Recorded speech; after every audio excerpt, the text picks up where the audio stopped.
Cell का आंतरिक प्रतिरोध। सेल का आंतरिक प्रतिरोध internal resistance of a cell, English होगा इसका internal resistance of a cell. Internal resistance क्या होता है? तो किसी बंद परिपथ में सेल द्वारा वैद्युत धारा भेजते समय सेल के भीतर उसके घोल, वही घोल यानी इलेक्ट्रोलाइट,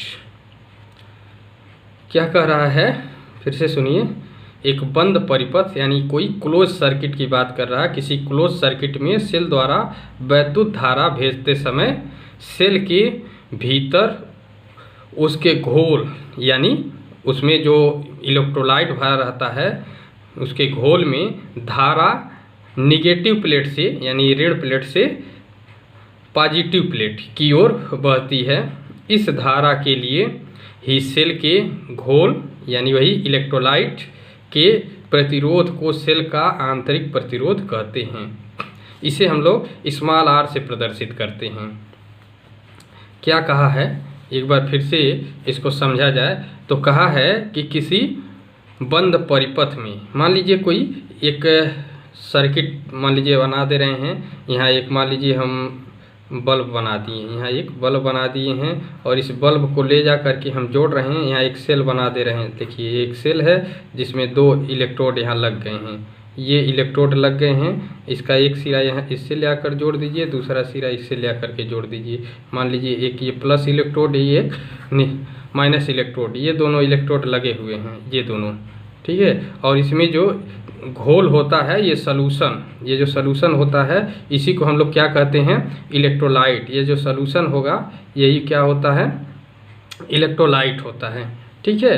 तो ये कह रहा है कि बंद परिपथ में सेल द्वारा वैद्युत धारा भेजते समय जब ये देखिए अब क्लोज है, ठीक है, देखिए ये अब सर्किट ये क्लोज हो चुका है, कहीं से ओपन नहीं है।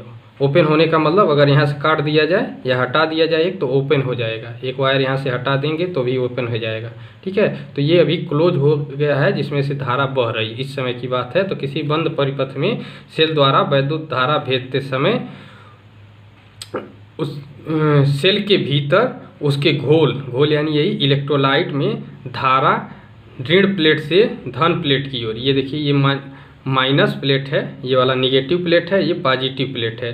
तो ये क्या होगा, निगेटिव से पॉजिटिव प्लेट की ओर, ठीक है, धारा बहती है। किधर से, निगेटिव से पॉजिटिव प्लेट की ओर बहती है। इस धारा के लिए, ठीक है, अब ये जब धारा ये निगेटिव से पॉजिटिव की ओर बहेगी, ठीक है, तो ये जो ये घोल है, जो ये इलेक्ट्रोलाइट है, ये इलेक्ट्रोलाइट सॉल्यूशन ये क्या करेगा, एक प्रतिरोध उत्पन्न करेगा, यानी कि इसको फ्लो होने में अवरोध उत्पन्न करेगा। और इसी अवरोध को हम लोग इस सेल का, जो ये सेल है, इस सेल का आंतरिक प्रतिरोध कहते हैं या इंटरनल रेजिस्टेंस कहते हैं। इसको हम स्मॉल r से डिनोट करते हैं, ठीक है। दूसरे शब्दों में भी हम इसको परिभाषित कर सकते हैं। देखिए दूसरे शब्दों में क्या कहेंगे कि जिस प्रकार देखिए चालक तार अपने अंदर प्रवाहित वैद्युत धारा का विरोध करते हैं। जैसे हम लोग जानते हैं कि चालक तार में कोई भी जब धारा प्रवाहित होती है तो ये तार अपने अंदर प्रवाहित धारा का विरोध करते हैं, उसी को हम लोग उस तार का प्रतिरोध कहते हैं, ठीक है। तो इसी प्रकार से जिस प्रकार से चालक तार अपने अंदर प्रवाहित वैद्युत धारा का विरोध करता है, ठीक उसी प्रकार से सेल का जो घोल होता है, ये जो इलेक्ट्रोलाइट होता है, इसी को घोल बोल रहे हैं, ये जो इलेक्ट्रोलाइट वैद्युत धारा के प्रवाह का विरोध करता है, ये वैद्युत धारा के प्रवाह का विरोध करता है। और सेल के इसी गुण को ही हम लोग आंतरिक प्रतिरोध कहते हैं, इसी को हम लोग इंटरनल रेजिस्टेंस कहते हैं, ठीक है। तो इस तरह से ये इंटरनल रेजिस्टेंस हो गया।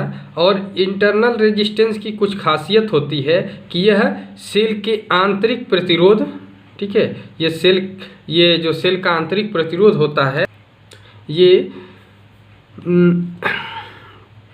उसके इलेक्ट्रोडों के बीच की दूरी पर निर्भर करता है। इलेक्ट्रोडों के बीच की दूरी पर, घोल में डूबे हुए प्लेट के क्षेत्रफल पर तथा इलेक्ट्रोलाइट के सांद्रता यानी कंसंट्रेशन पर निर्भर करता है।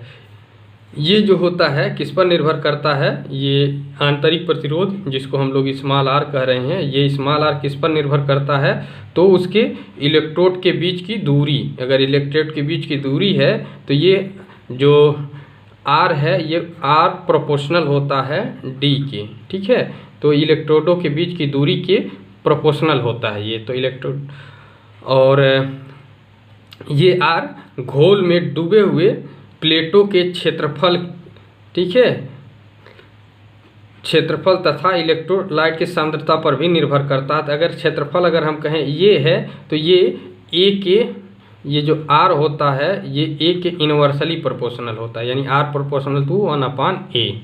ए क्या है, यही जो मान लीजिए यहाँ देखिए ये क्या है, ये जो डूबा हुआ भाग है, ये मान लीजिए डूबा हुआ भाग है, इसी का क्षेत्रफल, जितना भाग इलेक्ट्रोलाइट में डूबा हुआ है इसका क्षेत्रफल ही हम इसी को ए बोलते हैं, ठीक है। तो ये ए के इनवर्सली प्रोपोर्शनल होता है। और क्या बोला है, तथा यह इलेक्ट्रोलाइट के सॉल्यूशन, यानी इसका जो कंसंट्रेशन होगा, जो ये इलेक्ट्रोलाइट जो सॉल्यूशन है इसकी सांद्रता के भी अनुक्रमानुपाती होता है। यानी कि हम कहेंगे कि ये जो आर प्रोपोर्शनल होगा तो ये क्या होगा, कंसंट्रेशन, ठीक है। तो ये किसके कंसंट्रेशन के प्रोपोर्शनल होगा, किसके कंसंट्रेशन ऑफ इलेक्ट्रोलाइट के, ठीक है। तो इस तरह से ये तीन बातों पर निर्भर करता है, किसके, तो ये उसके ठीक है, सेल के इलेक्ट्रोडों के बीच की दूरी के अनुक्रमानुपाती और सेल के अंदर जो प्लेट डूबे रहते हैं उस प्लेट के क्षेत्रफल के व्युत्क्रमानुपाती, और जो सेल में हम लोग इलेक्ट्रोलाइट प्रयुक्त करते हैं उसके कंसंट्रेशन यानी उसके सांद्रता के भी अनुक्रमानुपाती होता है, ठीक है। अब देखिए ये ध्यान देने वाली बात है कि जब हम लोग प्रैक्टिकल करते हैं तो ये बात का ध्यान रहे कि किसी सेल का आंतरिक प्रतिरोध नियत नहीं रहता है, यह उपयोग करते रहने से धीरे धीरे बढ़ता जाता है, ठीक है। जैसे जैसे हम लोग उपयोग करते हैं धीरे धीरे इसका इंटरनल रेजिस्टेंस बढ़ता जाता है, ठीक है।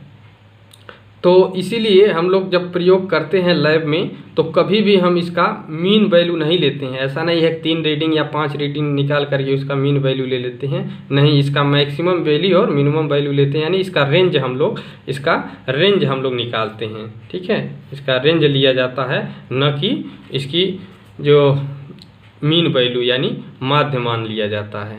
तो ये बातें ध्यान रहे। धन्यवाद।